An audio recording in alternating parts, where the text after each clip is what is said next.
billionaire gave his credit card to a homeless single mom to test her. And in the span of 24 hours, what she bought broke his heart so completely that even his empire couldn't shield him from the truth of maternal sacrifice. On that bitter December evening outside the downtown Manhattan shelter, Theodore Roswell, founder of a billion-dollar tech empire, expected the homeless mother he met shivering on frozen concrete to choose escape, indulgence, relief. Maybe new clothes for herself or a warm hotel room to finally rest. But the moment he handed her his black card, the woman's hands trembled like someone who'd forgotten what trust felt like. Her twin daughters clinging to her coat like small flames fighting winter wind. Why would a billionaire test a homeless single mother? And why would the woman's purchases with his unlimited wealth make even an empire builder weep? Theodore had seen poverty his whole life, but only from behind boardroom glass and tinted limousine windows. His sister, before cancer took her 3 months ago, used to tell him, "You're disappearing behind your money, Theo. When did you stop seeing people?" And he had dismissed her words, almost defensively. But at 34, something in him had begun to shatter. Success didn't fill the silence in his penthouse. Business victories didn't heal the grief carved into his chest. He had everything, yet he felt devastatingly empty in ways he couldn't articulate. That evening had not been planned. He was supposed to be reviewing quarterly projections. Charcoal suit pressed to perfection. Italian leather shoes clicking against pavement like ambition itself. Then he saw her sitting against the shelter's brick wall with 2 small girls wrapped in a single donated blanket, their shoes too thin for the season. A worn backpack rested beside her knee, bursting at the seams with their entire world. It wasn't the poverty that stopped him. It was the way she looked at her daughters. Like nothing in the universe mattered except keeping those children safe, warm, breathing. Her eyes were exhausted, yes, but fierce. Protective. The kind of eyes that had once known security, partnership, a different life. He approached slowly, unsure why his feet moved on instinct rather than logic. "Excuse me," he said gently. She looked up, immediately defensive, pulling her daughters closer as though his presence itself was a threat. Her voice when it came was cautious. "We're waiting for the shelter to open. We're not causing trouble." But he couldn't walk away. Instead, he knelt, expensive suit touching filthy concrete, and met her gaze at eye level. Dark circles beneath green eyes, lips chapped from cold, maybe 31. There was dignity in how she held herself, even in desperation. "What's your name?" he asked. "Charlotte," she said carefully, then placed protective hands on her daughter's shoulders. "And these are Lila and Winnie." The twins stared at him with matching brown eyes, wide, tired, the kind of eyes children shouldn't have. No toys visible, no joy, too much awareness for 5-year-olds. Something in his chest fractured. He thought of his sister, of how she'd volunteered at this very shelter, of how she'd braided children's hair and read them stories while he built empires and ignored her calls. These children had none of that protection now. His sister would have stopped. She would have cared. Theodore was trying to become someone she could have been proud of. He reached into his coat pocket. Slowly, almost reverently, a matte black credit card appeared between his fingers like a question to the universe. Charlotte's breath caught. "Sir, if you're offering money, we can't." "This," he said softly, extending it toward her trembling hand, "is yours for 24 hours. Her jaw went slack. I don't understand." Theodore inhaled frozen air that tasted like grief and hope tangled together. "By whatever you and your daughters need. No limits, no conditions. I want to understand something." She stared at the card as if it might burn her. Lila coughed, a wet, rattling sound, and Charlotte immediately wrapped the blanket tighter around both girls. The gesture was automatic, maternal, practiced by necessity. "Why us?" Charlotte whispered, voice breaking. "Because someone I loved believed I'd lost my humanity behind my success," he said, throat tight. "I'm trying to prove her wrong. Or maybe prove her right so I can finally change." She closed her eyes briefly, then opened them with something like understanding. No promises made, no vows of honesty, just a slow nod, small, grateful, terrified. As she stood, helping her daughters to their feet, Theodore felt something foreign coursing through him. Fear. Not fear of losing money. He generated millions in his sleep. But fear that his experiment would confirm his sister's dying accusation. That wealth had hollowed him out completely. That compassion was dead in him. He stepped back, watched Charlotte tuck the card carefully into her coat pocket, lift Winnie onto her hip while Lila held her free hand, and begin walking toward the shelter entrance with purpose in her stride. A mother suddenly carrying the weight of impossible possibility. Theodore exhaled white vapor into the winter darkness. If she bought frivolous things, he would know. If she disappeared entirely, he would know. If she wasted it on escape instead of survival, he would know. But if she bought something unexpected, if this homeless single mother used billionaire wealth for something beyond herself, for someone else, then maybe his sister had been right. Maybe humanity still existed in places he'd stopped looking. He stood in the December cold long after they disappeared through the shelter doors. His heart beat louder than the city traffic around him, unaware that what Charlotte was going to buy with that black card wouldn't just test her character, it would resurrect his. Theodore couldn't return to his penthouse that night. Instead, he found himself in his sister's empty apartment, the one he'd been meaning to clear out for months. Her furniture still arranged exactly as she'd left it. Photographs of her volunteering, laughing with children at shelters, living with purpose he'd always dismissed as impractical. He sat in complete darkness on her couch, laptop open, staring at the financial alert screen tied to the card. He had handed Charlotte choice, real choice. Not a check with his name attached, demanding gratitude. Not a structured donation with tax benefits. Pure, unfiltered agency. The kind of power he'd always wielded without appreciating its weight. His mind spiraled through possibilities. Would she vanish into the night, card maxed out on things that couldn't be traced? Would she buy something reckless, proving that desperation destroys judgment? Would she fail the test his grief-stricken heart was desperately praying she'd pass? He opened his laptop, fingers hovering over the transaction monitor. Hours crawled past, 8 p.m., 10 p.m., midnight. Minimal activity. $73.42 at a grocery store. $94.16 at a discount children's clothing outlet. Then nothing. Complete silence for 8 hours straight. Why wasn't she spending? Why stop when you held unlimited resources in your hand? Unless you were too afraid to believe it was real. Unless poverty had taught you that hope was dangerous? Unless you'd spent so long rationing pennies that even infinity felt like something that could be taken away? The thought cut deeper than Theodore expected, sharp as his sister's final words. When did you stop seeing people, Theo? Maybe he'd never truly seen them at all. Theodore Roswell sat in the dark of his late sister's apartment, surrounded by the architecture of a life he'd built but never truly inhabited. Outside the floor-to-ceiling windows, Manhattan glittered like a circuit board. Billions of dollars flowing through steel veins, algorithms trading fortunes in milliseconds, empires rising and falling before most people finished their morning coffee. He built 3 of those empires himself. Tech infrastructure that powered half the internet. Cloud systems that held the world's data. AI platforms that predicted human behavior with unsettling accuracy.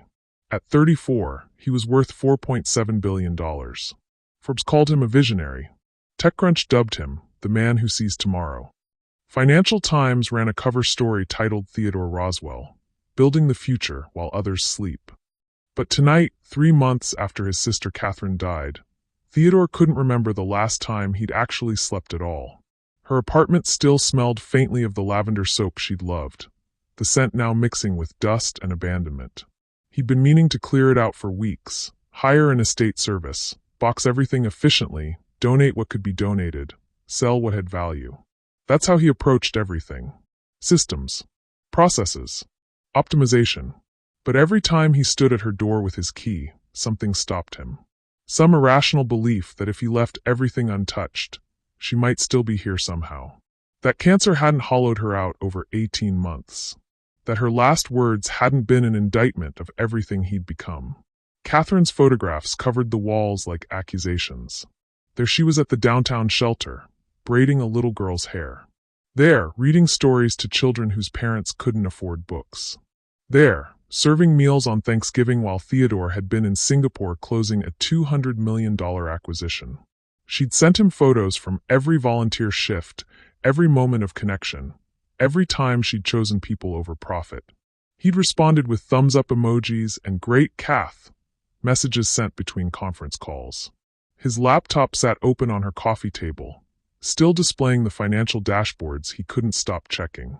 Revenue projections, stock prices, competitor analysis.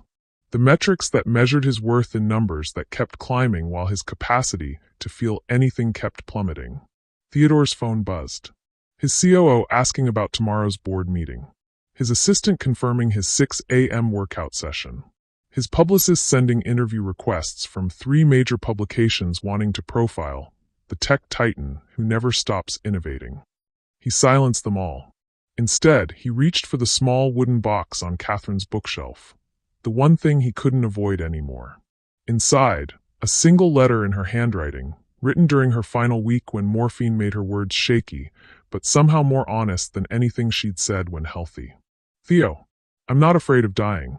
I'm afraid you're already gone, disappeared behind your money, your success, your beautiful, terrible empire. When did you stop seeing people? When did human beings become data points? When did efficiency replace empathy? You used to cry at sad movies. You used to call me just to talk about nothing. You used to care about things that couldn't be quantified on a spreadsheet. I don't want you to mourn me. I want you to find yourself again before it's too late. Before you wake up at 50 or 60 and realize you built everything on nothing, that all your wealth can't buy back the human being you used to be. Go to the shelter where I volunteered. Look at people, really look. See their faces, their stories, their impossible dignity. Remember that they're not problems to be solved or statistics to be managed. They're us. They're you and me, just without the safety net money provides. You're not a bad person, Theo. You're just asleep. And I'm terrified you'll spend your whole life dreaming of success while missing the only thing that actually matters, connection. Wake up, little brother. Please. Love always, Catherine. Theodore had read it maybe 100 times since the funeral. Each time, the words cut deeper, exposing the emptiness he'd been frantically filling with accomplishments that meant nothing. Tonight marked exactly 3 months since she'd died. 12 weeks of throwing himself into work with even more intensity, as if building faster and bigger could somehow prove her wrong. He'd launched 2 new products, acquired a competitor, made another $340 million, and felt absolutely nothing. His therapist, the one Catherine had begged him to see, suggested he was using achievement to avoid grief. You're running from pain by staying busy, she'd said gently. Theodore had responded by scheduling meetings during his therapy appointments. But tonight something cracked. Maybe it was the anniversary. Maybe it was exhaustion. Maybe it was the way Catherine's apartment held her presence like a ghost made of memories. Whatever it was, Theodore found himself standing, pulling on his coat, and walking out into December cold that bit through expensive wool like judgment itself. He didn't plan his route. His feet simply moved through streets he normally saw from car windows, past restaurants he'd never entered, through neighborhoods his driver always avoided. The city felt different at ground level, rawer, more real, populated by people instead of obstacles between him and his next meeting. 20 minutes later, he found himself standing outside the Mercy Street shelter. Catherine's place. The building where she'd spent every Tuesday evening for 6 years. The commitment Theodore had considered admirable but impractical. You could donate money instead, he'd told her once. It's more efficient. She'd looked at him with something like pity. Efficiency isn't the point, Theo. Showing up is. He'd never understood what she meant. Not until now, standing in the cold, watching the shelter's doors. That's when he saw her. A young woman sat against the brick wall beside the entrance, a threadbare blanket wrapped around 2 small girls who couldn't have been more than 5 years old. The mother, maybe 30, maybe younger, poverty-aged people in ways Theodore's wealth protected him from, held her daughters close, her body curved around them like a shield against winter itself. One of the girls coughed, the sound wet and rattling. The mother immediately adjusted the blanket, tucking it tighter, her movements practiced by necessity rather than choice. The other girl leaned heavily against her mother's shoulder, small face pale in the streetlight. Theodore couldn't look away. This was what Catherine had seen every Tuesday. This was what she'd meant about showing up, about seeing people instead of problems. This woman wasn't a statistic about homelessness rates or a data point in poverty research. She was a human being, exhausted, desperate, fighting with everything she had to keep her children safe in a world that had clearly failed her. The mother's eyes met his across the distance. Wary, protective, expecting judgment or harassment or some new variation of cruelty that homeless people learn to anticipate from strangers in expensive coats. But Theodore didn't look away. For the first time in 3 months, maybe years, he actually saw another person. Not as an interruption or an obstacle or a problem requiring optimization, but as someone real, someone struggling, someone who mattered. Something pierced through the numbness that had insulated him since Catherine died. Not quite feeling, not yet, but the memory of what feeling used to be like. A crack in the ice he'd built around himself. His sister's words echoed. They're not problems to be solved. They're us. Theodore's hand moved to his pocket, fingers finding the matte black credit card he carried for emergencies. Unlimited credit. No restrictions. The kind of financial power most people couldn't imagine. Catherine's voice, memory sharp as current pain. Wake up, little brother. Before logic could intervene, before his business instincts could calculate risk and liability, before the part of him that had built empires could stop him, Theodore started walking toward the woman and her daughters. His heart hammered against his ribs. Not from fear of losing money, but from something more terrifying. The possibility that his sister had been right about everything. That he'd spent years building monuments to his own emptiness. That he was about to discover just how much of his humanity he'd traded for success. The woman watched him approach, pulling her daughters closer, preparing for whatever harm she'd learned to expect from men like him. Theodore knelt on frozen concrete, expensive suit be damned, and looked into her frightened eyes. I'm sorry to interrupt, he said quietly, but I need to ask you something. She stared at him, silent, protective, waiting. Would you trust me? He asked, the question aimed as much at himself as at her. Just for one day? Charlotte Hawkins had learned to count things that didn't matter anymore. 47 families ahead of them on the shelter wait list. $18.33 in her pocket. Enough for 3 days of food if she stretched it impossibly thin. 682 days since she'd slept in an actual bed. 2 years, 1 month, and 14 days since David emptied their bank accounts, took everything that wasn't legally nailed down, and disappeared into a life that didn't include his wife or daughters. But she'd stopped counting the nights she'd cried silently in the driver's seat of the Toyota she no longer owned, making sure Lila and Winnie stayed asleep in the back. Some numbers were too painful to track. Tonight, like most nights, they waited outside Mercy Street shelter hoping space would open up. The December cold bit through Charlotte's coat, a donation bin fined with one broken zipper and stuffing coming out at the shoulder. She'd wrapped the only blanket they had around Lila and Winnie, pulling them close against her body, using herself as a windbreak against winter that didn't care about 5-year-old girls with nowhere to sleep. Lila coughed again, that wet rattling sound that had been getting worse for 3 weeks. Charlotte's chest tightened with fear she couldn't afford to show.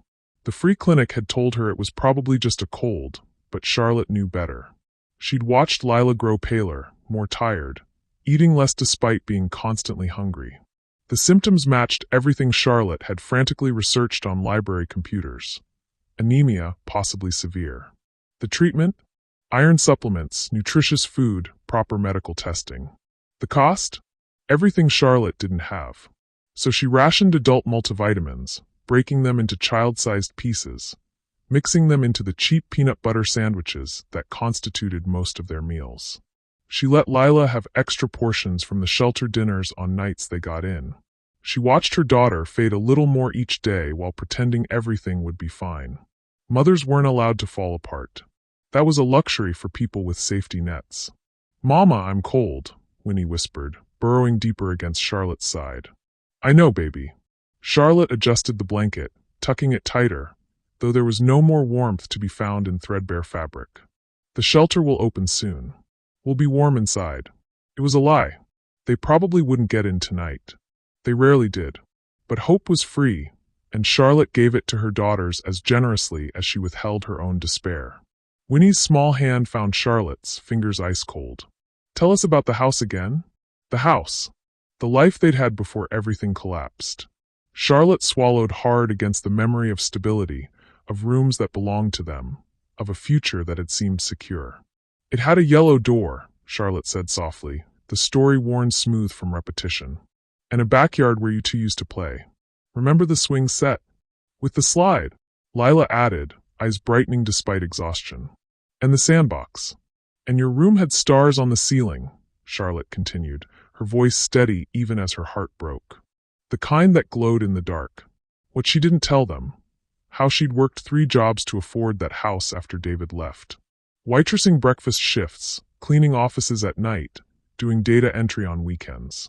How she'd held it together for 8 months through sheer force of will and caffeine. How she'd gotten pneumonia that winter, but kept working because missing shifts meant missing rent. How the pneumonia had turned into something worse. How she'd finally collapsed at the restaurant, been hospitalized for 5 days, lost all 3 jobs, and watched their entire life unravel like thread pulled from fabric that couldn't hold together anymore. The eviction notice. The car they'd lived in for 6 months, parked in different neighborhoods each night to avoid police. The morning she'd woken to find the car being towed. 37 parking tickets she couldn't pay, a vehicle she'd lost just like everything else.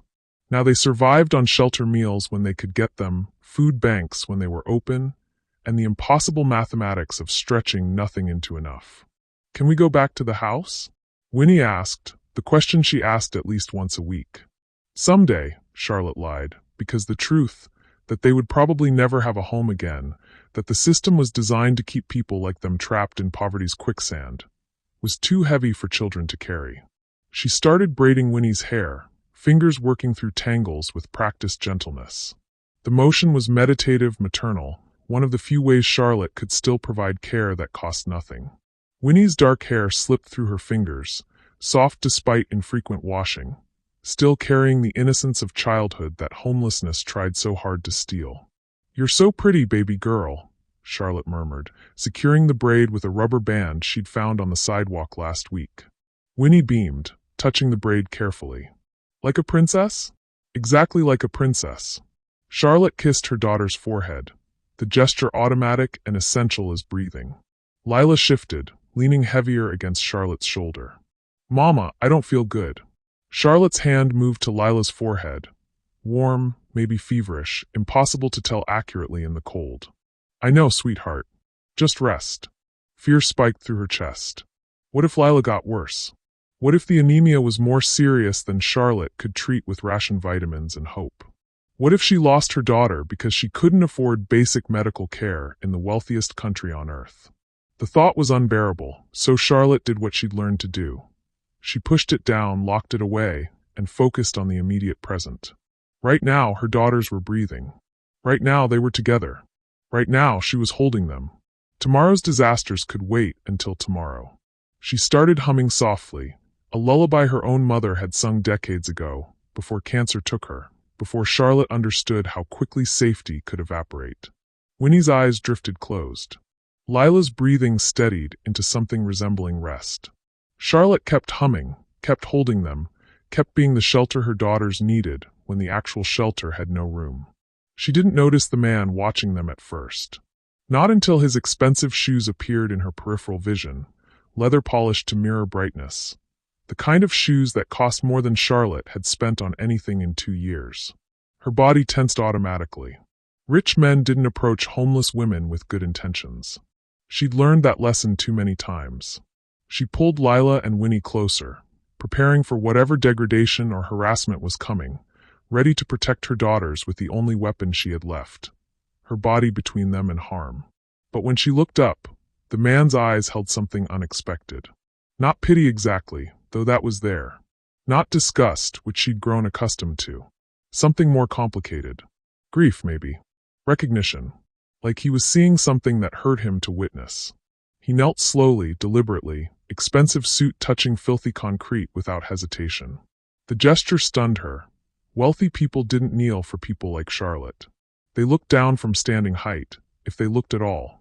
"I'm sorry to interrupt," he said quietly, voice careful, respectful.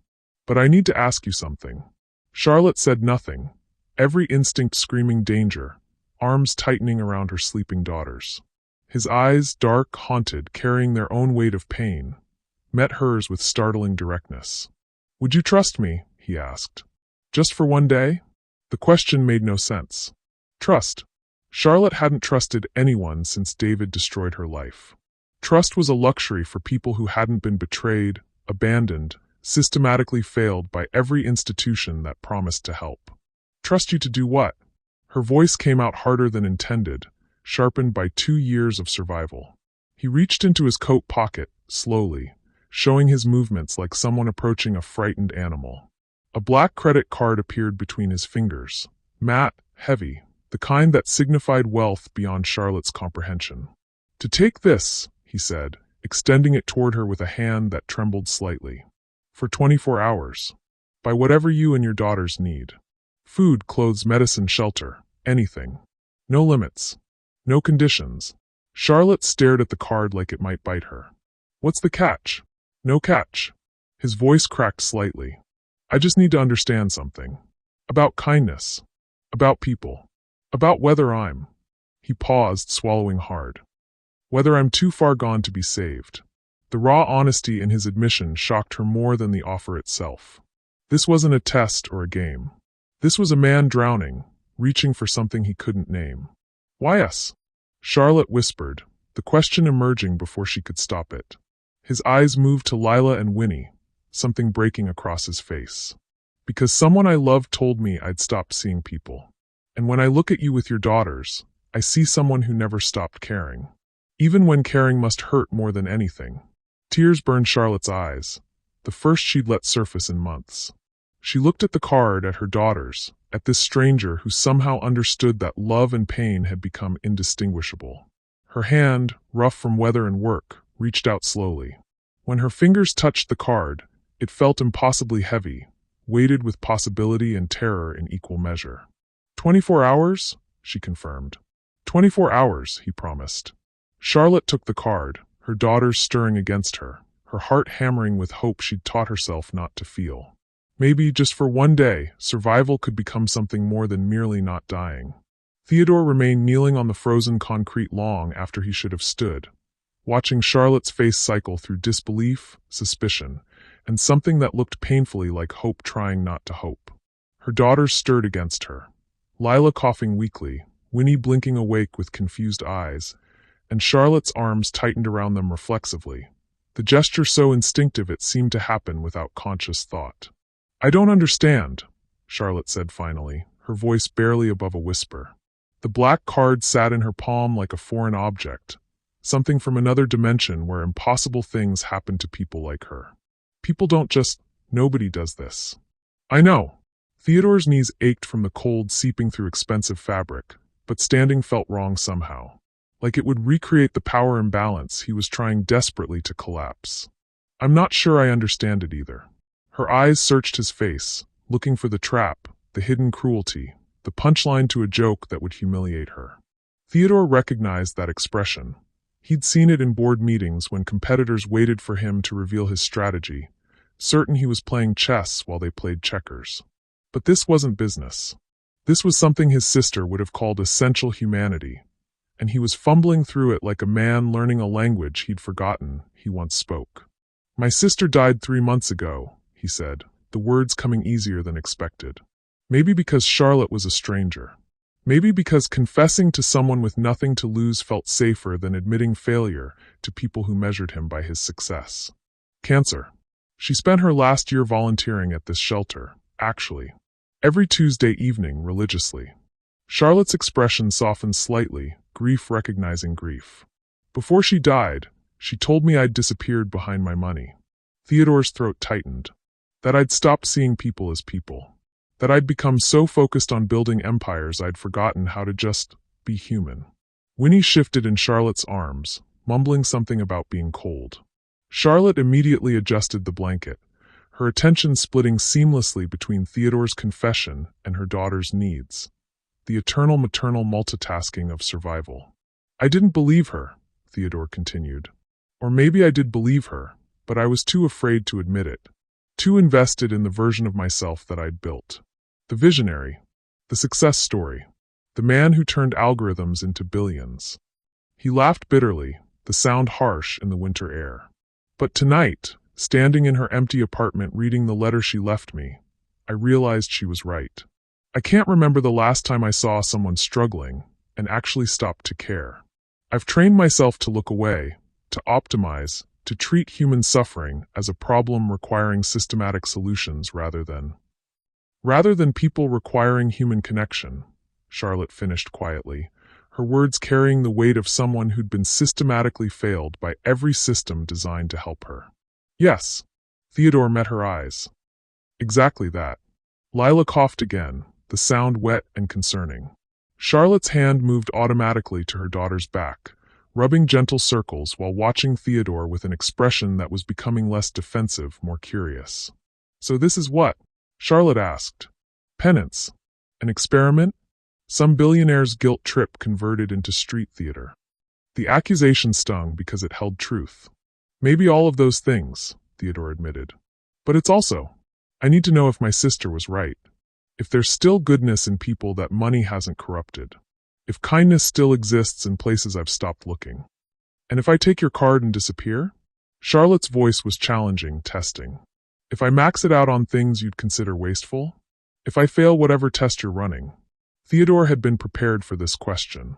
He'd run the calculations during his walk here, mapped the risk scenarios, quantified the potential losses.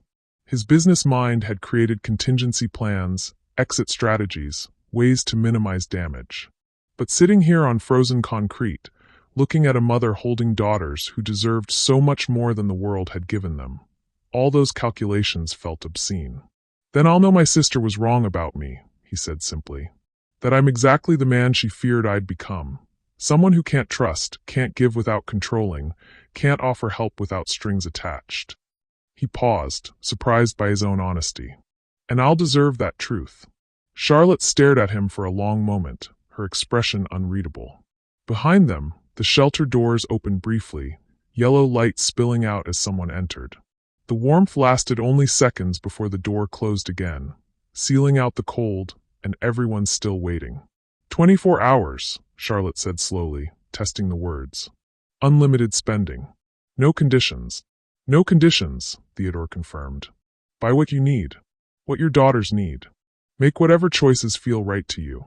Her hands shook as she looked at the card again, violent trembling that spoke of cold, exhaustion, fear, hope, and the weight of responsibility for two small lives depending entirely on her decisions. I have $8 in my pocket, she whispered. $8 to last us until the food bank opens on Friday. And you're handing me unlimited credit like it's nothing. It is nothing, Theodore said, and realized he meant it. Money is just numbers in accounts I never look at, growing through compound interest while I sleep. It's meaningless. But what you do with it for your daughters, that's not nothing. That's everything. Charlotte's eyes filled with tears she wouldn't let fall. Winnie stirred again, and Charlotte kissed her daughter's forehead, a gesture so tender it made Theodore's chest ache. This was what his sister had meant. This was what he'd stopped seeing. Love measured in small acts of devotion that cost nothing financially, but everything emotionally. Why would a billionaire need to prove anything? Charlotte asked, voice thick with unshed tears. You've already won every game there is. Have I? Theodore looked at his hands, at the expensive watch on his wrist that cost more than Charlotte had probably earned in years. I've built companies, made money, got my face on magazine covers. But 3 months ago, the only person whose opinion mattered told me I'd lost my soul in the process. And you know what terrified me most? Charlotte waited silent.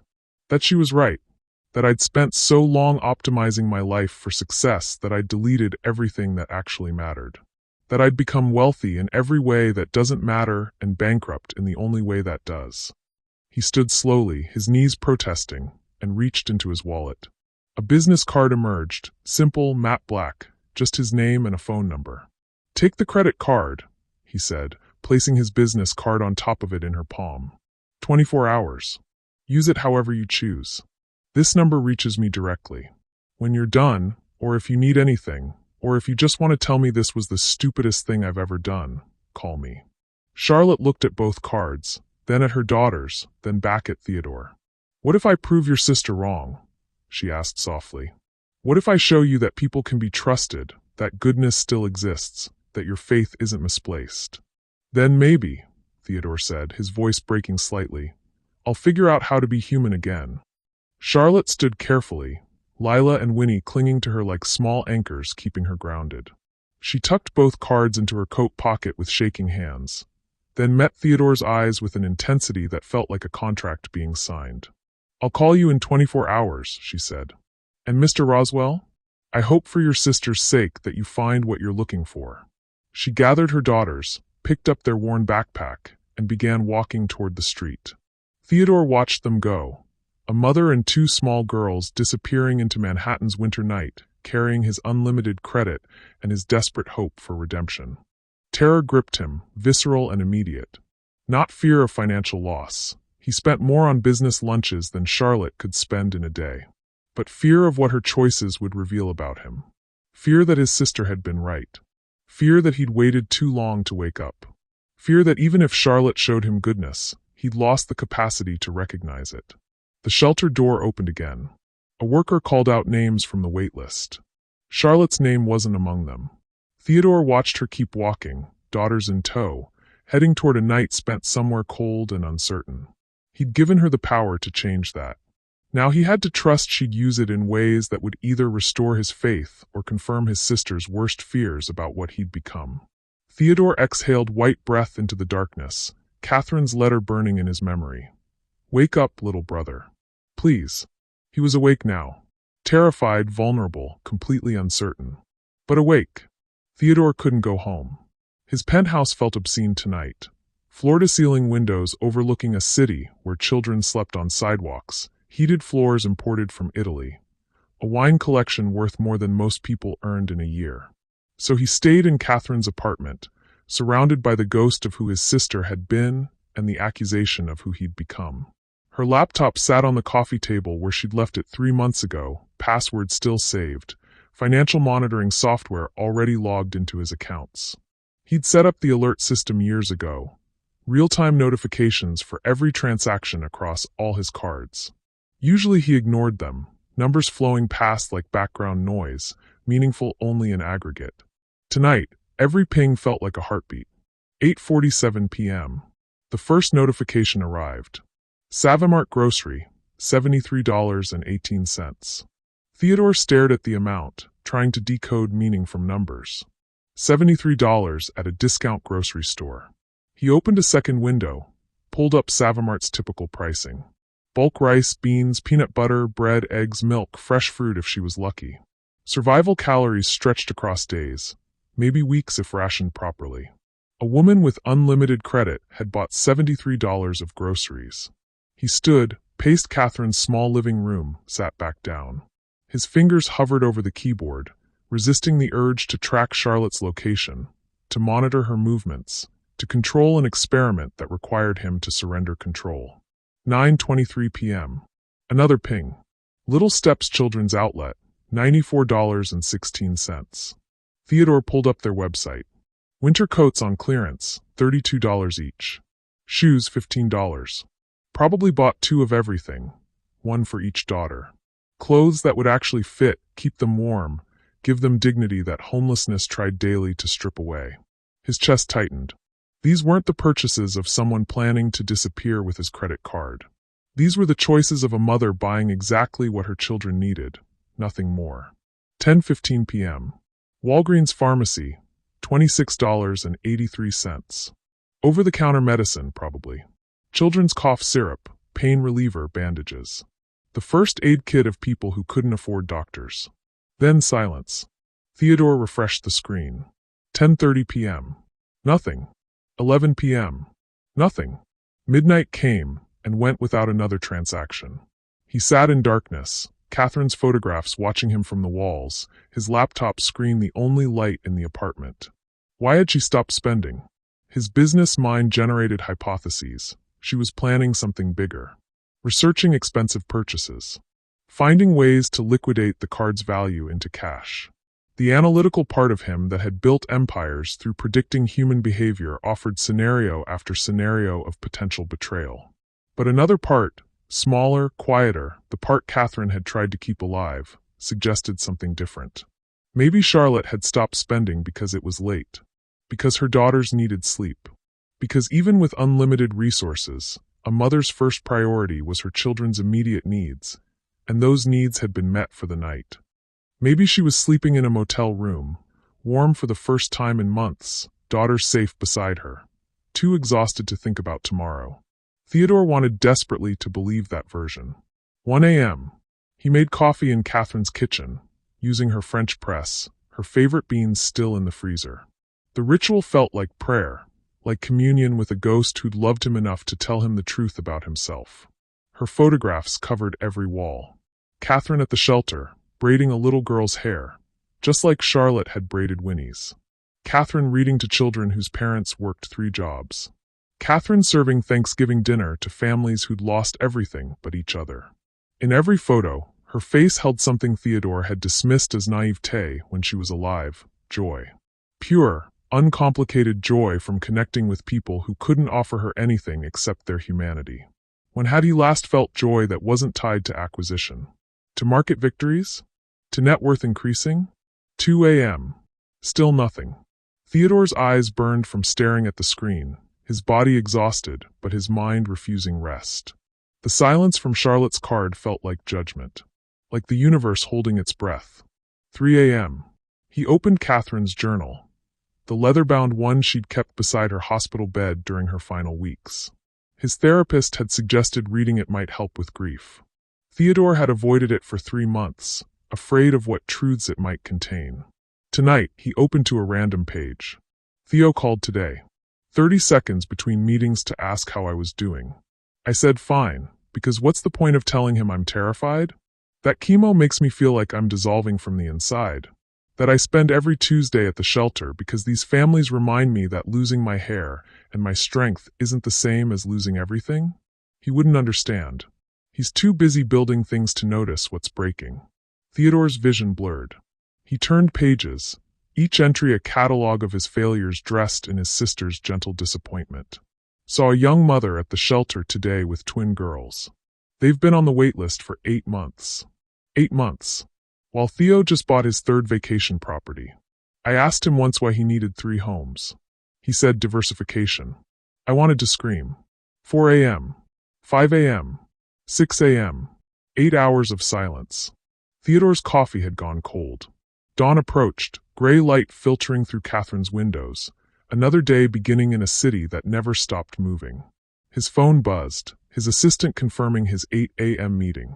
The board presentation he was supposed to be preparing. The merger that required his attention. His actual life waiting to resume. Theodore silenced the notification. 7:14 a.m. His laptop pinged.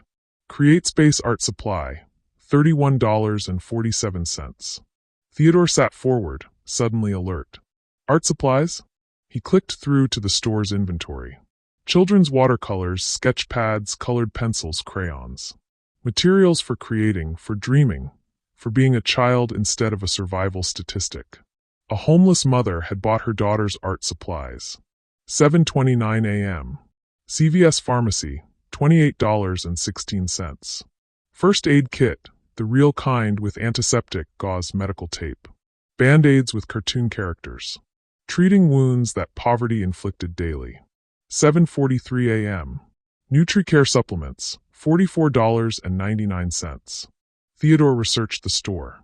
Specialized vitamins, iron supplements, children's nutritional drinks.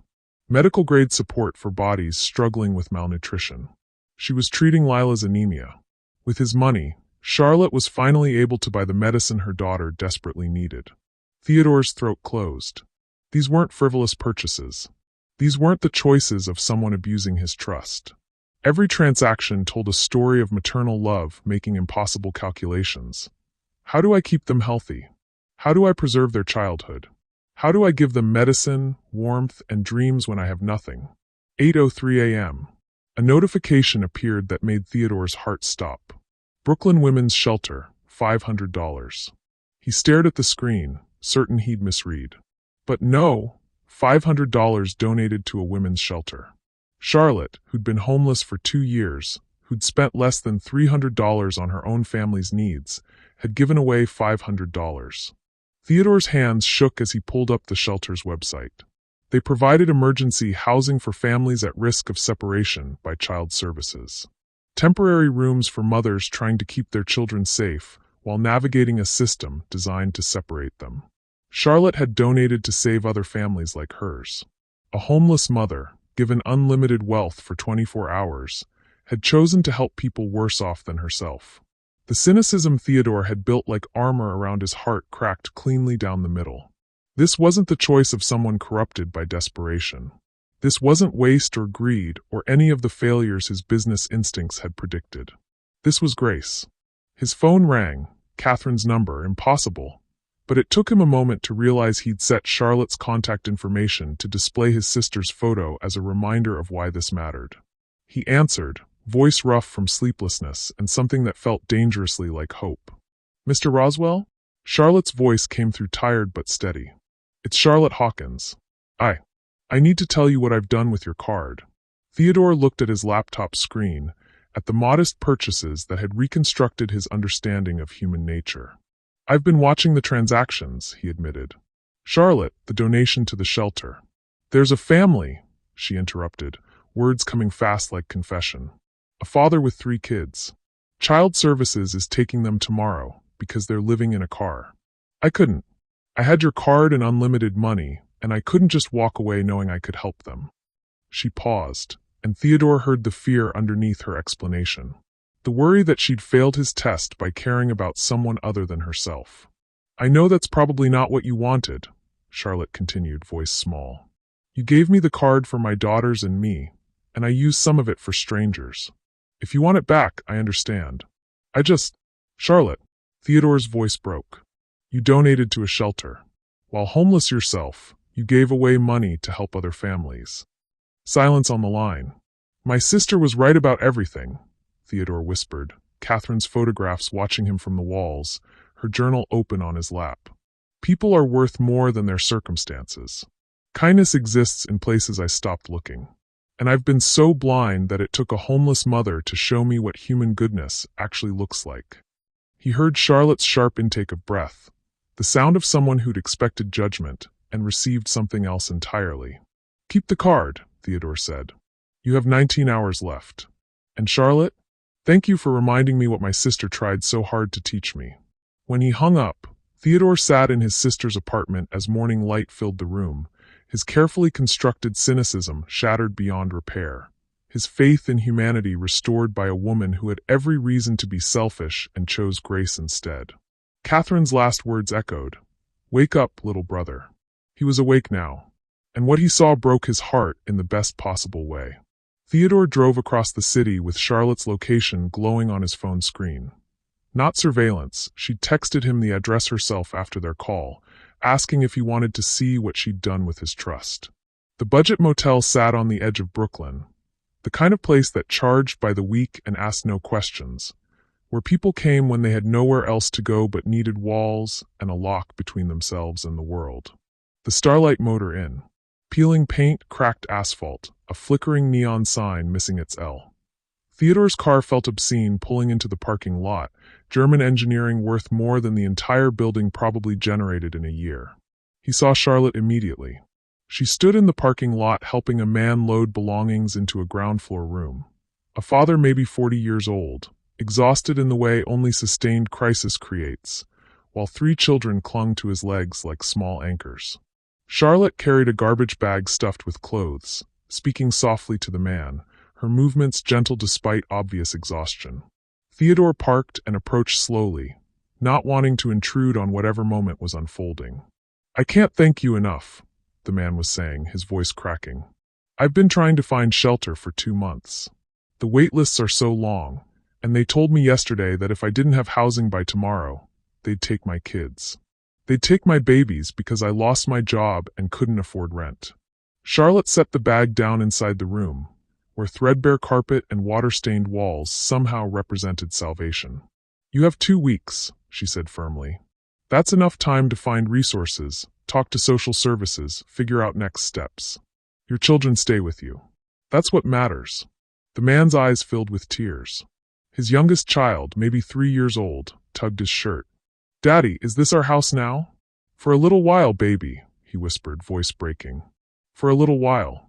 Charlotte noticed Theodore then, standing at the edge of the parking lot in his cashmere coat, looking completely out of place against the motel's decay.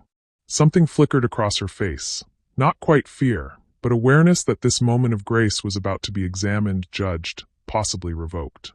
She said something quiet to the father, touched the shoulder of his eldest child, a girl maybe 8, with eyes too old for her face, and walked toward Theodore with her shoulders straight despite visible exhaustion. "Mr. Roswell," she said. "You came. You asked me to." Theodore glanced at the family disappearing into their room, at the relief written across the father's face. "That's the family from the shelter donation?" Charlotte nodded, tucking her hands into her coat pockets. The coat Theodore now noticed was the same threadbare thing she'd worn last night, one broken zipper, stuffing coming out at the shoulder.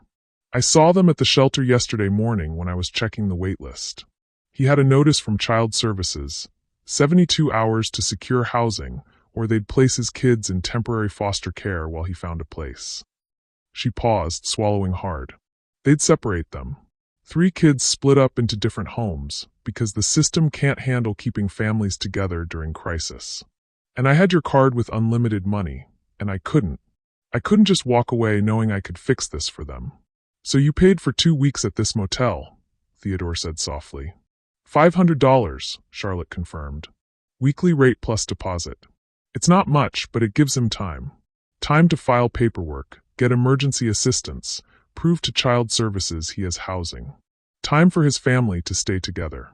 Theodore looked at her, really looked, and saw what he'd missed last night in the darkness. The exhaustion carved into her face. The hunger she was too practiced at hiding. The way she held herself with dignity despite circumstances designed to strip it away. "Can I see your room?" he asked. Charlotte hesitated, then nodded.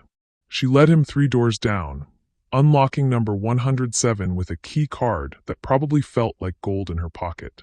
Inside, the room was small, clean by necessity if not by design. 2 double beds with industrial blankets. A bathroom with a shower that worked. A mini fridge humming in the corner. On one bed, Lila and Winnie slept curled together like quotation marks, their small bodies finally relaxed in genuine rest. Both girls wore new pajamas, clearance rack, cartoon characters fading from too many previous washes, but clean and warm.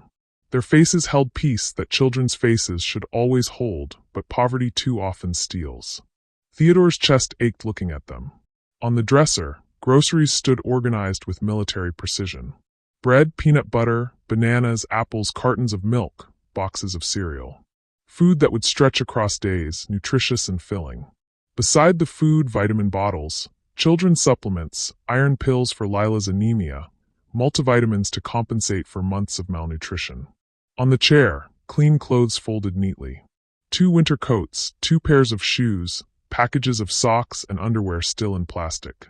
Everything purchased for the twins.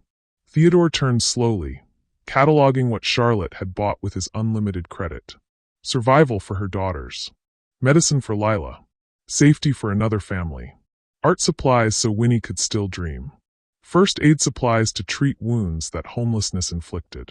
His eyes moved to Charlotte standing in the doorway, and something cold settled in his stomach. She wore the same clothes from last night. The same threadbare coat with broken zipper. The same jeans with worn knees. The same shoes, and Theodore now noticed the sole was splitting, held together with duct tape that had seen better days. No new coat folded on the chair. No shoes in her size by the door. "Charlotte," he said quietly, "what did you buy for yourself?" She looked away, focusing on her sleeping daughters instead of his question. "Charlotte," Theodore repeated, gentler but more insistent. "In all those purchases I tracked, the groceries, the clothes, the medicine, the art supplies, the shelter donation. What did you buy for yourself?" Her silence stretched like a wound opening. "Nothing," she finally whispered. "I bought nothing for myself." Theodore felt something crack inside his chest. "You had unlimited credit. 24 hours to buy anything you needed. And you bought nothing for yourself." Charlotte's hands trembled as she pulled them from her pockets. "My daughters needed winter coats that fit. Lila needed vitamins for her anemia. Winnie needed something to help her stay a child despite living like this. That family needed housing before Child Services destroyed them. Those things were necessary. She paused, voice fracturing. I'm used to going without. I'm good at it. But my babies shouldn't have to be. Your shoes are held together with tape, Theodore said, his voice rough with something between anger and heartbreak. When's the last time you ate a full meal? Charlotte's jaw tightened. I eat enough. That's not what I asked. 3 days ago, she admitted, the confession emerging like something pulled from deep water. At the shelter. They had extra portions that night. 3 days. She'd gone 3 days without proper food, while carefully rationing groceries for her daughters. She'd bought them new clothes while wearing a coat that couldn't keep out December cold. She'd given $500 to save strangers while her own shoes were falling apart. Theodore walked to the bathroom, needing space to process what he was learning. The medicine cabinet held children's cough syrup, bandages, antibiotic ointment. The counter. 2 small toothbrushes, children's toothpaste with sparkles, dental floss. No toothbrush for Charlotte. No personal care items except a travel-size bottle of shampoo, probably from a donation bin. He returned to find Charlotte checking on her daughters, pulling blankets higher, the gesture automatic and tender. Why? Theodore asked. The question came out harder than intended. Why wouldn't you buy yourself basic necessities? Charlotte turned to face him, and in her eyes Theodore saw something that shattered him completely: maternal mathematics. The impossible calculations of a woman who'd learned to divide nothing into enough, who'd trained herself to disappear so her children could exist. Because if I spent money on myself, that's money I couldn't spend on them, she said simply. New shoes for me or vitamins for Lila's anemia. A coat for me or art supplies so Winnie remembers she's allowed to dream.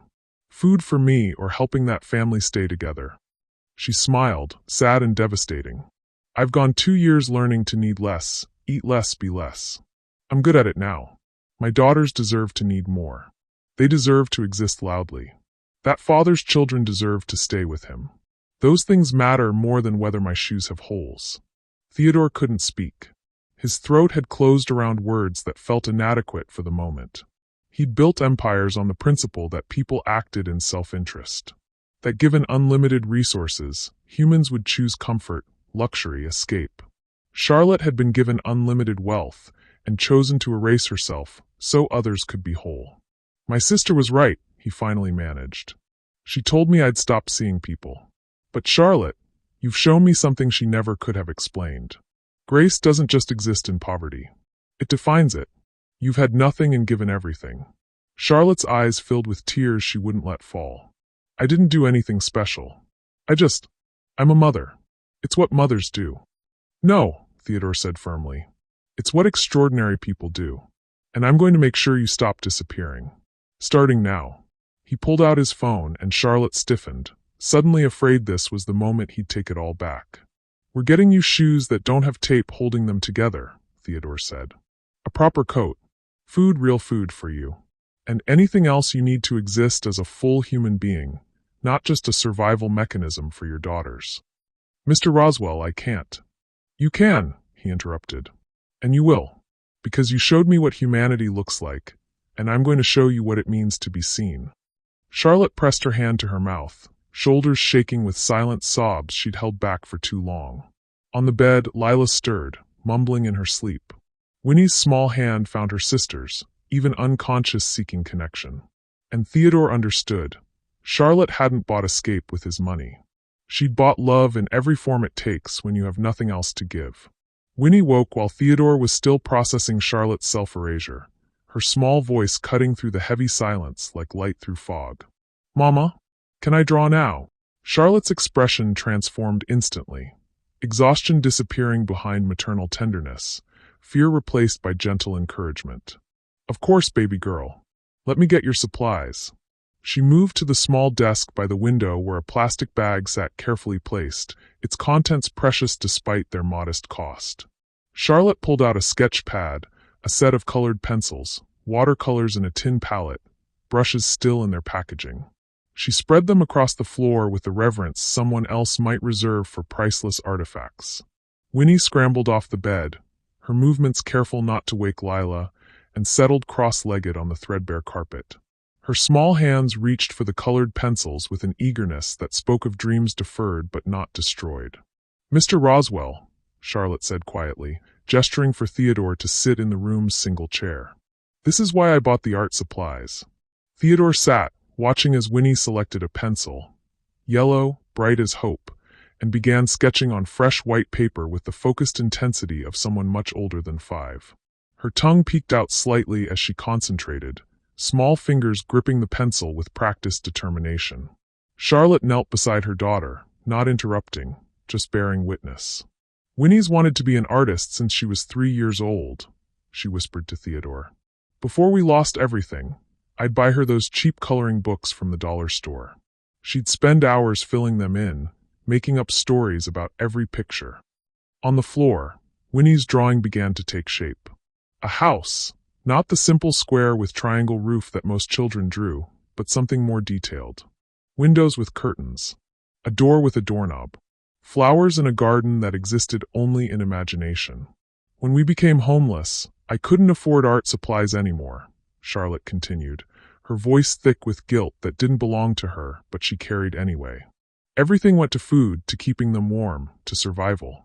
Winnie would draw in the dirt with sticks, on napkins from fast food restaurants with crayons they gave out, on the backs of flyers people handed us on the street. Theodore watched Winnie add a sun to her picture, bright yellow with radiating lines, the kind of sun that appeared in children's drawings worldwide, universal symbol of warmth and light and days better than this one. She never complained, Charlotte said. Never asked why she couldn't have real paper or good pencils like other kids. She just kept drawing on whatever surface she could find, creating beauty out of nothing. Winnie added figures to her drawing now. A woman tall, with long hair like Charlotte's. 2 smaller figures holding hands, matching in size. A family, whole, together, safe inside the house with the garden and the impossible sun. Last week, Charlotte's voice cracked. She asked me if artists could be homeless. If people without houses were allowed to have dreams. Theodore's chest constricted painfully, the question landing like a physical blow. A 5-year-old asking if poverty disqualified her from imagination. What did you tell her? He managed. I told her that dreams don't need houses to be real. That her art was beautiful no matter where we slept. That being homeless meant we'd lost our home, not ourselves. Charlotte wiped her eyes quickly. But I was lying. Because the truth is, homelessness kills dreams slowly. It makes you forget you're allowed to want things beyond survival. It teaches children that hoping for futures is foolish when the present is so hard. Winnie selected a green pencil, adding grass to her drawing. Then flowers, red, blue, purple. A garden that bloomed despite winter, despite reality, despite everything that said joy wasn't allowed in places like this. When you gave me your card, Charlotte said, and I was at that discount store buying coats and shoes, I walked past the art supply section.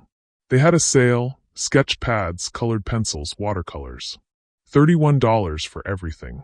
She paused, watching her daughter color with an intensity that suggested she was memorizing this moment, storing it against future scarcity. I stood there for 10 minutes trying to decide if art supplies counted as necessary. If keeping my daughter's dreams alive was important enough to deserve money that could buy food instead. And I realized, her voice broke completely.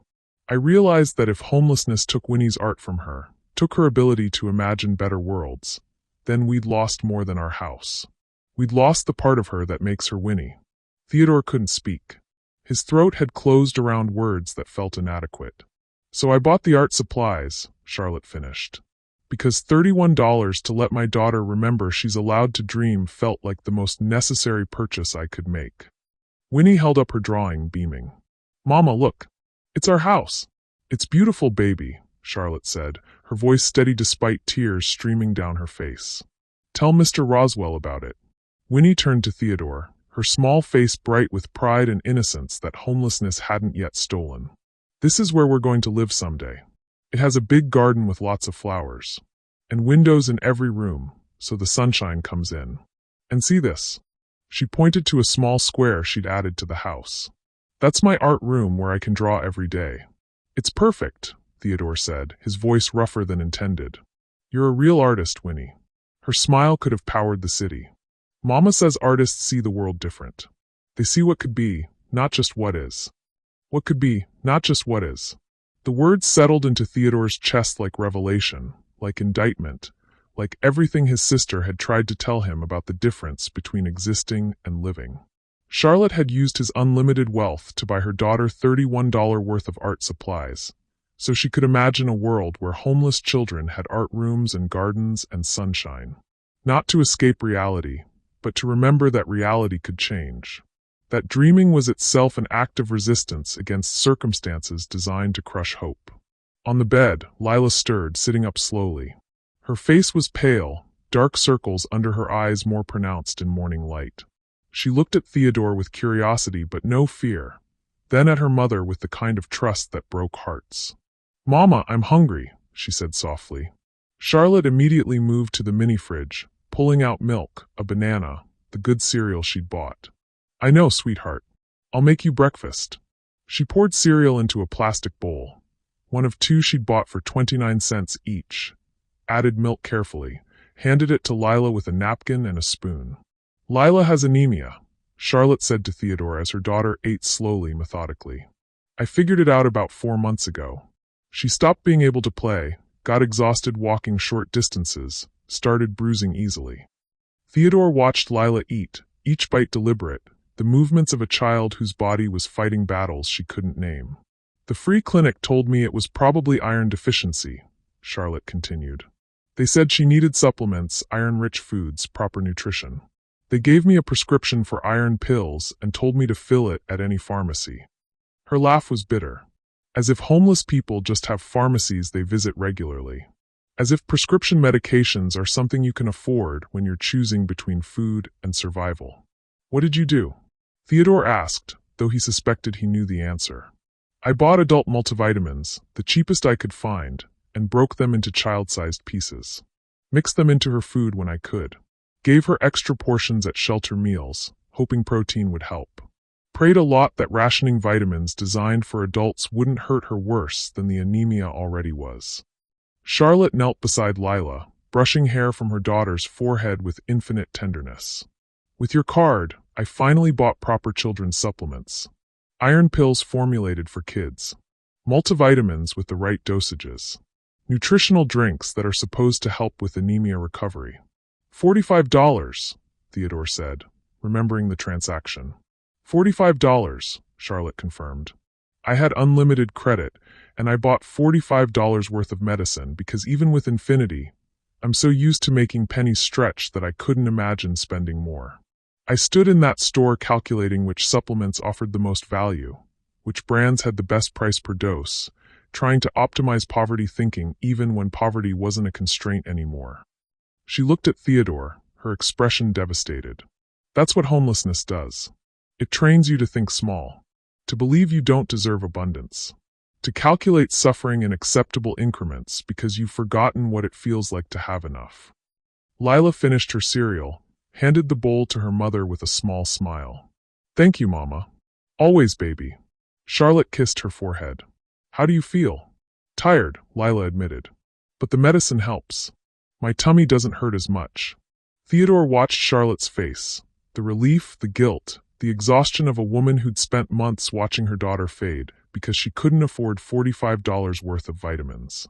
Who'd rationed adult medications like they were gold because poverty had taught her that her child's health was a luxury requiring impossible calculations. Winnie continued drawing, adding details to her imaginary house. Lila leaned against her mother, small body finally getting nutrition it desperately needed.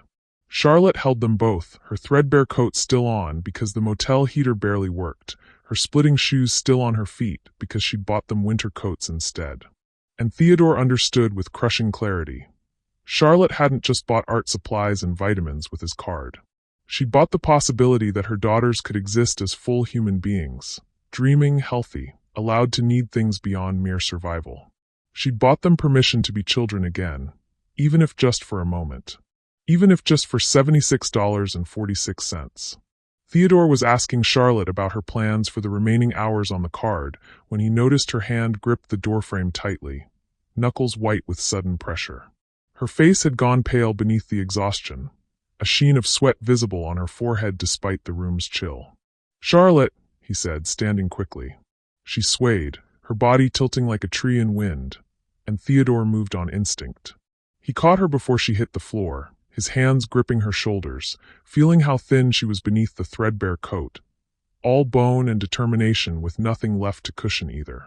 "I'm fine," she said automatically, the lie people tell when they've spent too long having to be fine. Just stood up too fast. But her skin was burning hot beneath his hands. Fever hot. The kind of heat that meant infection, illness, a body fighting battles it was losing. "You're not fine," Theodore said firmly. He guided her to sit on the bed beside Lila, who immediately pressed close to her mother with worry written across her small face. "When's the last time you felt well?" Charlotte tried to wave him off. "I'm just tired. It's nothing." Theodore's eyes traveled down, noticing for the first time what he should have seen immediately. Her right shoe, already splitting at the sole, held together with duct tape, had a dark stain spreading through the canvas. Wet. Fresh. Blood. "Charlotte," he said, his voice dropping to something harder. "Take off your shoe." "It's nothing." "Take off your shoe." The command in his voice, honed from years of boardroom authority, cut through her protests. Charlotte bent slowly, wincing, and removed her right shoe. The sock beneath was soaked through with blood, brown with old stains and bright red with new. Theodore's stomach turned. "How long?" Charlotte wouldn't meet his eyes. "A few weeks. Maybe 3. 3 weeks." Theodore's voice rose despite his attempt at control. "You've been walking on an infected foot for 3 weeks?" "I stepped on glass in a parking lot," Charlotte said quietly, her words coming slower as if speech required energy she didn't have. "I cleaned it out. I've been washing it when I can, using soap from public bathrooms, keeping it wrapped. I thought it was healing." Theodore knelt, carefully peeling back her sock.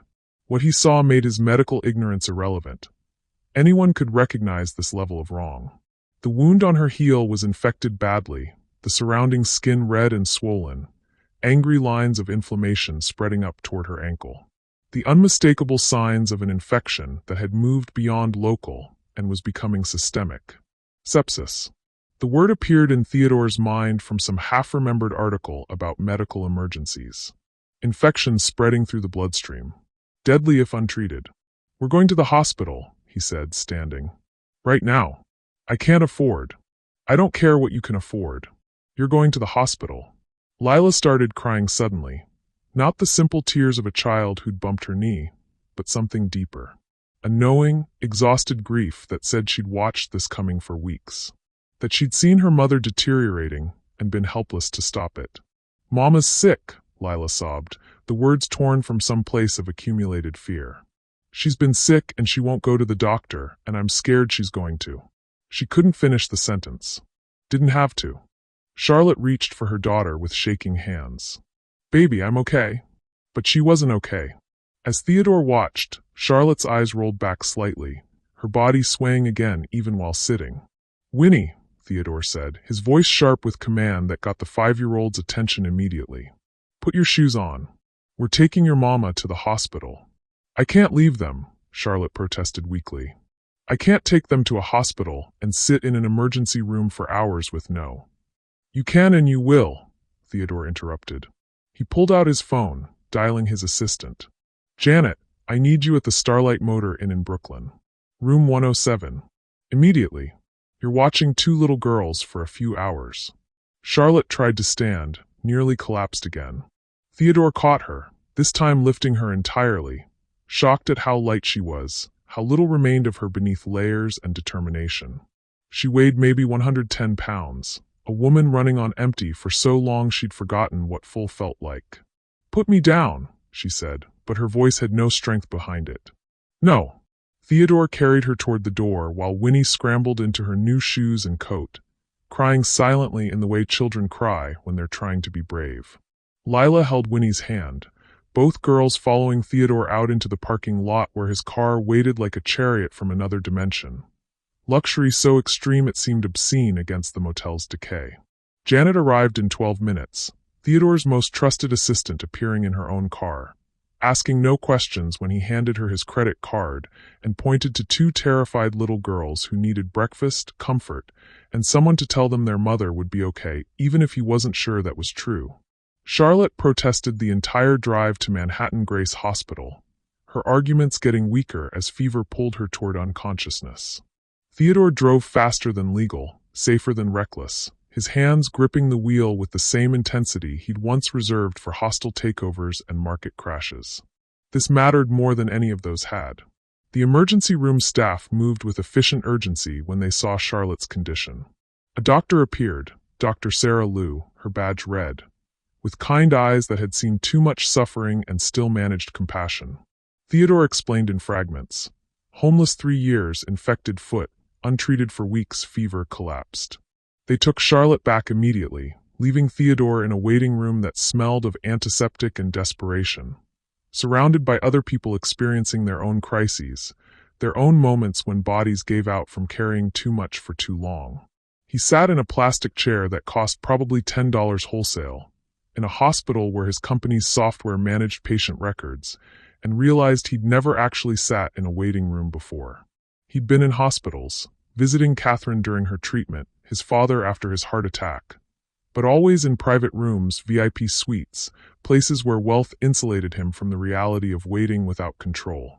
Now he waited, and it felt like drowning. 40 minutes later, Theodore had checked his watch maybe 50 times. Dr. Liu emerged, her expression carefully neutral in the way doctors learned to deliver bad news. "Mr. Roswell? You brought Miss Hawkins in." "Yes." Theodore stood, his legs unsteady. "Is she?" "She's alive," Dr. Liu said, and Theodore's knees nearly gave out from relief. "But Mr. Roswell, I need you to understand how serious this is. Ms. Hawkins is suffering from severe malnutrition. Her body mass index is dangerously low. She's anemic, dehydrated, and her blood pressure is critically low." Theodore listened, each word landing like a physical blow. "The foot wound has developed a serious infection that was beginning to spread systemically," Dr. Liu continued, her voice gentle but unflinching. "We've started 4 antibiotics, but if you'd waited another week, maybe less, we'd be looking at sepsis, possible amputation, or worse. She was dying, Mr. Roswell. Slowly, but dying." "She has 2 daughters," Theodore said, his voice breaking. "Twin 5-year-olds. Dr. Liu's expression softened with understanding. "Then it's fortunate you brought her in. Mothers with young children often delay their own medical care until it's almost too late. They're so focused on keeping their children alive that they forget their own survival matters too." Theodore thought of Charlotte buying vitamins for Lila, art supplies for Winnie, donating money to save other families, all while walking on an infected foot that was killing her. Spending his money on everyone except herself because she'd been trained by poverty to believe her own life had less value than her daughter's dreams. "When can I see her?" he asked. "Soon. We're getting her stabilized, starting fluids and nutrition through 4, treating the infection aggressively. She'll need to stay for at least 3 days, possibly longer." Dr. Liu paused. "Mr. Roswell, I need to ask, is there somewhere safe for her to go when she's discharged? Proper wound care requires clean conditions, regular dressing changes, rest. If she's returning to unstable housing." "She's not," Theodore interrupted, the decision forming as he spoke it. "She'll have housing. Clean, safe, permanent. Whatever she needs." Dr. Liu studied him for a moment, then nodded. "Good. Because Ms. Hawkins is a fighter. She survived conditions that would have killed others. But even fighters need rest. Even warriors need someone to take care of them sometimes." When Theodore was finally allowed to see her, Charlotte lay in a hospital bed connected to 4 lines, monitors beeping steadily, her face peaceful in medicated sleep. Without the armor of forced strength, she looked painfully young. 31 going on 100, aged by struggle but still somehow here, still breathing, still fighting. Theodore sat beside her bed and did something he hadn't done since Catherine died. He cried. For a woman who'd given everything and asked for nothing. For children who'd watched their mother slowly dying. For a system that let people fall through cracks so wide they swallowed whole families. For his own blindness to suffering that happened just outside his insulated world. And for the grace Charlotte had shown him. Spending his money on everyone but herself, teaching him what his sister had tried so hard to make him understand. That wealth without humanity wasn't success. It was bankruptcy of the soul.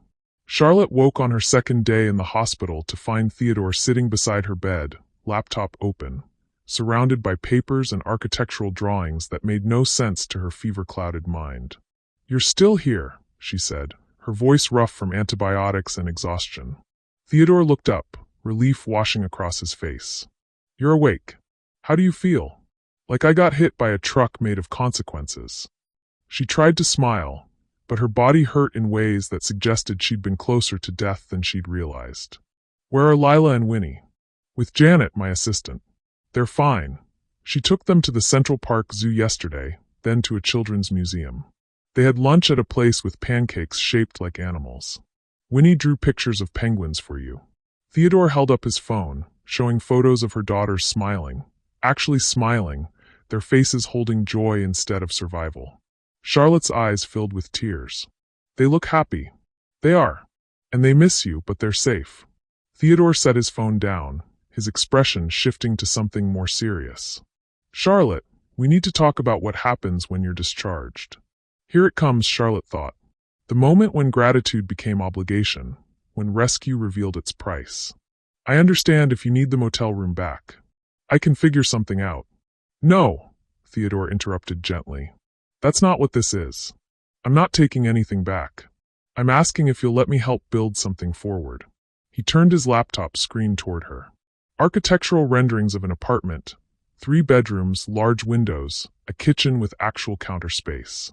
Light streaming through glass like possibility itself. "I signed a lease this morning," Theodore said. "A 3-bedroom in Brooklyn. Safe neighborhood, good schools nearby, close to parks where the twins can play.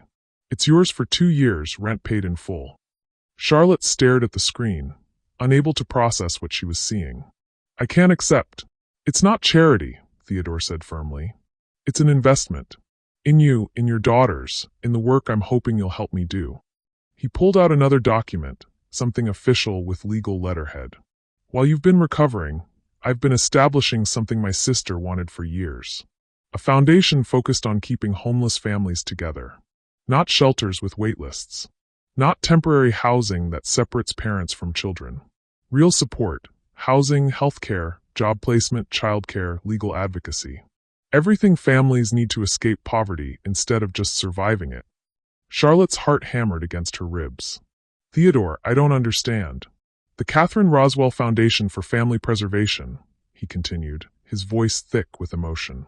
"Named for my sister, funded by the wealth she always told me to use for purpose instead of power. And I need someone to run the family advocacy program. Someone who understands what these families are actually experiencing. Someone who's navigated every systemic failure and can help others do the same." He met her eyes directly. "I'm offering you a job, Charlotte.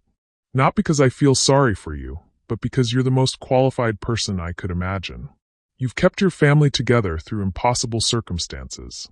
You understand the system's failures intimately. You know what actually helps versus what sounds good, but accomplishes nothing." Charlotte couldn't breathe.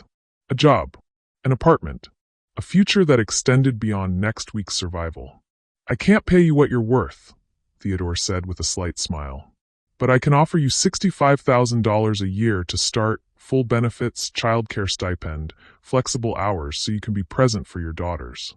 And most importantly, purpose. A chance to help other families avoid the hell you've endured." "Why?" Charlotte whispered. "Why would you do this?"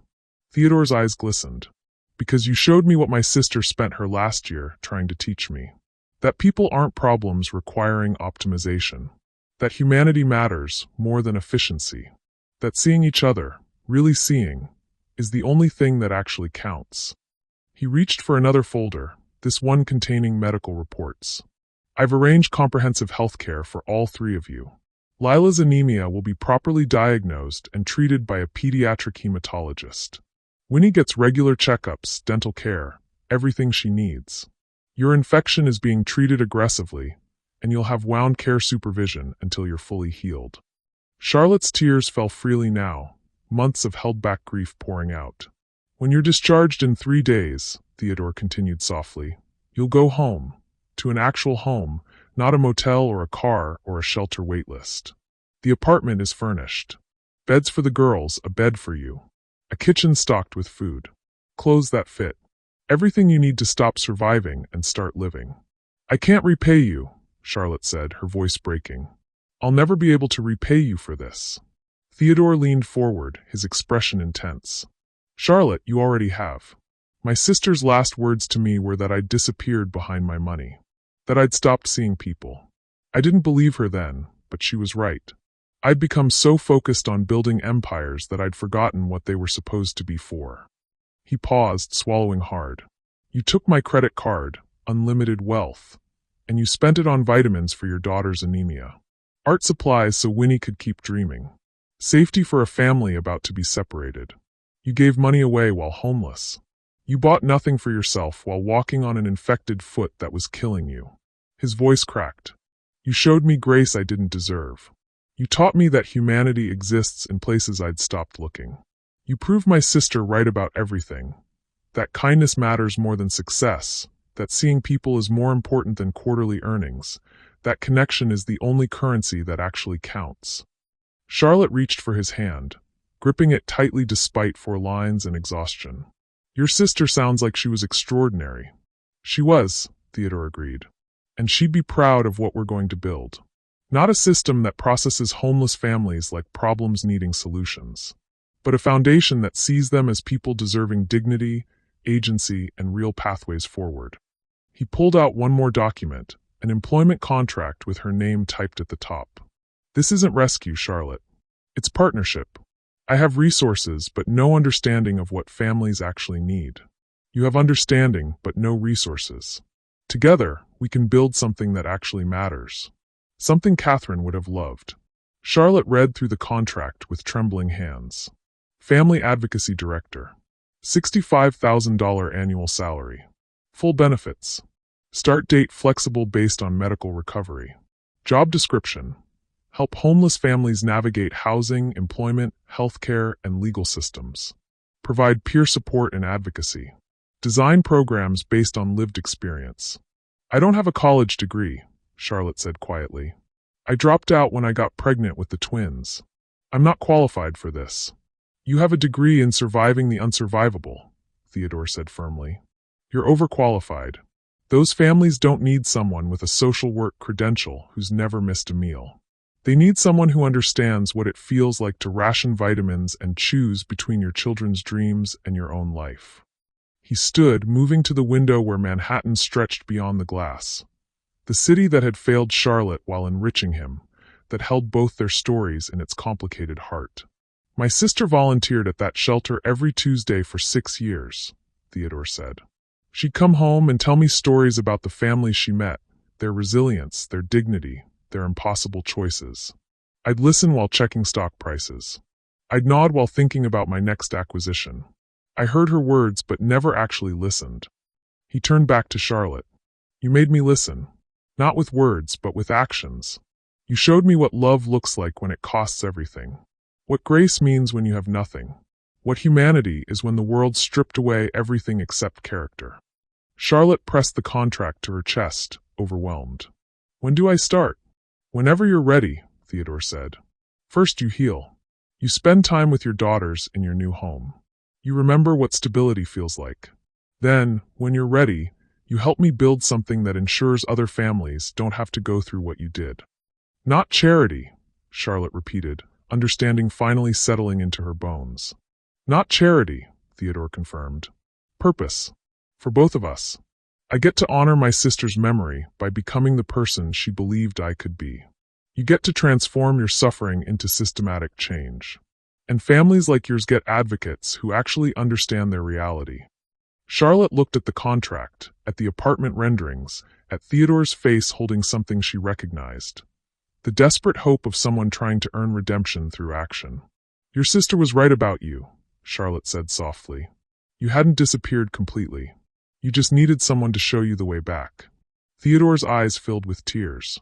Thank you, he whispered, for taking my card, for trusting me, for showing me what my sister tried so hard to teach me before she ran out of time. Thank you for seeing us, Charlotte replied, for stopping when everyone else walks past, for recognizing that we're not problems, we're people who deserve to be seen. Outside the hospital window, morning light spread across Manhattan, the same city, but somehow different now. A place where a billionaire had learned humanity from a homeless mother. Where suffering had transformed into purpose. Where two broken people had found, if not healing, then at least the beginning of it. And in that beginning, the Catherine Roswell Foundation was born. Not from guilt or obligation, but from grace recognized and dignity restored. Not rescue. Partnership. Not charity. Investment in humanity itself. The keys felt impossibly heavy in Charlotte's hand, not from their physical weight, but from what they represented. 3 small pieces of metal attached to a keychain that read "Home" in simple silver letters. Theodore had given it to her that morning when he'd picked her up from the hospital, and she hadn't been able to stop touching it, running her fingers over the word like a prayer she'd forgotten how to speak. "Ready?" Theodore asked gently, standing beside her in the hallway of a Brooklyn apartment building that smelled like fresh paint and possibility instead of desperation and decay. Charlotte nodded, unable to speak past the emotion closing her throat. Behind her, Lila and Winnie bounced with barely contained excitement, their small hands gripping the new backpacks Theodore had given them. Filled with books, art supplies, toys that weren't broken or donated or found in parking lots. She slid the key into the lock of apartment 3C. The mechanism turned smoothly, and the door opened onto hardwood floors bathed in morning sunlight streaming through windows that stretched nearly floor to ceiling. "Oh," Charlotte breathed, the sound escaping before she could stop it. The apartment was beautiful in its simplicity. No luxury finishes or expensive fixtures. Theodore had understood instinctively that opulence would have felt alienating rather than welcoming. Instead, clean walls painted soft cream, functional furniture that looked comfortable rather than showy, a kitchen with actual counter space and appliances that worked. 3 bedrooms opening off a central hallway, each door painted a different color: yellow, blue, green. "The yellow one is mine," Winnie shouted, already running down the hall, her voice echoing in space that belonged to them, that they didn't have to leave when the sun went down or someone with more authority demanded it. Lila followed more slowly, her steps careful as if the apartment might disappear if she moved too quickly. She pushed open the blue door and gasped. "Mama, there's a bed." A real bed with a pink blanket. Charlotte walked on legs that felt unsteady, Theodore following at a respectful distance. In Lila's room, a twin bed with pink bedding, a small desk by the window, a bookshelf already filled with children's books. A closet containing clothes in her size.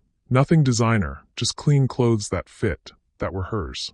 In Winnie's room, an identical setup except the bedding was purple, and an easel stood in the corner with a fresh canvas mounted on it. Art supplies organized in bins. A real desk where a child could draw and dream without worrying about whether the car would be towed or the shelter would close its doors. Charlotte pressed her hand to her mouth, tears streaming freely. "There's a 3rd bedroom for you," Theodore said quietly. "And a bathroom with a tub that actually gets hot water. The lease is in your name. This is yours, Charlotte. Not mine, not the foundation's. Yours."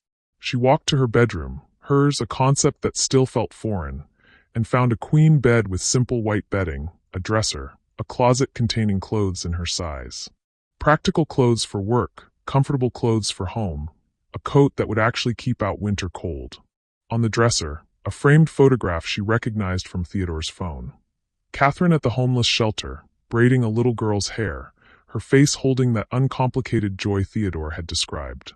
Beside it, a note in his handwriting. "She would have loved you. She would have loved this. Thank you for helping me remember what she tried so hard to teach me. T." Charlotte held the note against her chest, sobbing with the kind of grief and gratitude that can't be separated, that exist as 2 sides of the same overwhelming coin. "Mama." Winnie appeared in the doorway, dragging Lila by the hand. "Can we hang my drawings? Can we make it look like home?" Home. The word that had become abstract, theoretical, something that happened to other people. "Yes, baby," Charlotte managed. "We can hang all your drawings." Within minutes, Winnie had taped her artwork across the refrigerator in the kitchen. Houses with gardens, families holding hands, sons that didn't exist in reality, but lived in a 5-year-old's determination to imagine better. Each drawing a testament to resilience, to dreams that survived homelessness, to a child who'd refused to stop seeing what could be instead of what was. Theodore appeared in the kitchen doorway carrying grocery bags. Not the sparse, survival calculation groceries Charlotte had bought with his card, but abundance. Fresh vegetables, fruits, good bread, pasta, cheese, chicken, ingredients for actual meals. I took the liberty, he said, setting them on the counter. I hope you don't mind. Charlotte stared at the food, her brain still wired for scarcity, still calculating ratios and days, and whether this much food was allowed. It's too much. It's exactly enough, Theodore corrected gently. He started unpacking, and Charlotte found herself moving to help him. A domestic ritual that felt surreal. Two people from completely different worlds finding common ground in putting away groceries. My sister used to say Sunday dinners were sacred, Theodore said, placing milk in the refrigerator beside Winnie's artwork. That sitting down together over food was how families remembered they were families. I'd blow off her invitations for business dinners, conference calls, networking events that felt more important. He paused, holding a box of pasta like it carried weight beyond carbohydrates. I'd give anything for one more Sunday dinner with her. Charlotte touched his arm gently. Then start with us. This Sunday. Nothing fancy, just pasta and whatever we can make together. Your sister would want you here, at a table with people who see you. Theodore's eyes glistened. I'd like that. I'd like that very much. Lila appeared, tugging Charlotte's hand. Mama, can I really sleep in the blue room? Is it really mine? Charlotte knelt, cupping her daughter's face. Really yours, baby. Your own bed, your own space. Nobody can make us leave. We get to stay. Forever. Lila's voice was small, afraid to hope too loudly. The lease is for 2 years, Charlotte said honestly. But yes, sweetheart. This is home now. We're not leaving. Lila wrapped her arms around Charlotte's neck, and Winnie joined them, creating a knot of 3 that Theodore watched with an expression that suggested he was witnessing something sacred. Come here, Charlotte said, reaching one arm toward Theodore. You're part of this too. He hesitated. Wealth and privacy and years of emotional distance creating barriers even now. But then he knelt, letting himself be pulled into the embrace of a family that had adopted him as much as he'd rescued them. Thank you, Charlotte whispered against his shoulder. For seeing us. For stopping. For remembering your sister's heart. Thank you, Theodore replied, his voice breaking. For showing me I hadn't lost mine completely. They stayed like that for a long moment. A billionaire who'd found redemption, a mother who'd found home, and 2 little girls who'd found safety. Not a traditional family, but the chosen kind. The kind built on grace instead of blood, on seeing each other instead of looking away, on believing that transformation was possible when someone cared enough to witness it. When they finally separated, Winnie grabbed Theodore's hand with the unself-conscious trust of a child who'd decided he belonged. Will you help me hang the canvas? I want to paint our real house now. The one we actually live in. I'd be honored, Theodore said, letting himself be led to her room.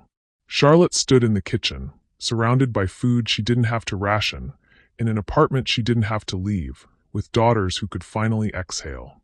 She pressed her palms to the counter, solid, real, hers, and let herself cry with the kind of relief that only comes after surviving the unsurvivable. Behind her, she heard Theodore helping Winnie set up her easel, his voice gentle as he asked about her artistic vision.